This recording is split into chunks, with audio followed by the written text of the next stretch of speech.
It is a story that unfolded Christmas Eve 2022, nearly 3 years ago. The cousin of Ryan Sawyer testified she walked outside the now shuttered Halifax ale house when she saw a police officer on top of a man trying to resuscitate him, while her friend encouraged her to look away. That's because it was Sawyer being tended to. CTV's Callum Smith brings us more from day 2 of Alexander Levy's trial for manslaughter and criminal negligence causing death. Callum. Yeah, that's right, Bruce. Madison Brennan said that's when she started spiraling and crying nonstop. She tried to get a hold of her parents and then Ryan Sawyer's parents, but was unsuccessful.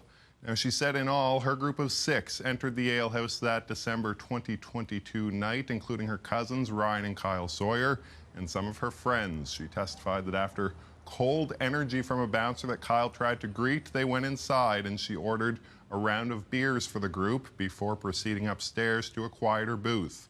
But she realized 3 people from the group, including Kyle Sawyer, had fallen behind. She and Ryan then went looking for them and got their attention when she looked back and saw a heated commotion and her group was gone. She testified she didn't know what happened in the commotion. Brennan went to the washroom believing the situation was diffused by the bouncers. When she returned, her cousins are gone. That's when she went outside and saw Ryan and a police officer attempting to resuscitate him. Alexander Levy was the head of security at the bar at the time. The bouncer is accused of choking Ryan Sawyer to death outside the bar. He has pleaded not guilty to the charges. Now, another bouncer who worked with him, Jason Fraser, testified he and Levy had asked the Sawyers to leave after being made aware of an altercation in the bar. That's Kyle Sawyer you see right there. He testified yesterday that he spilled beer on someone and pushed them in the head.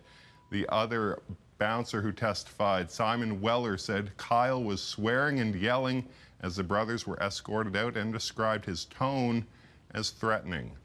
Now, in all, the Sawyer's cousin, 2 paramedics, and those 2 bouncers testified.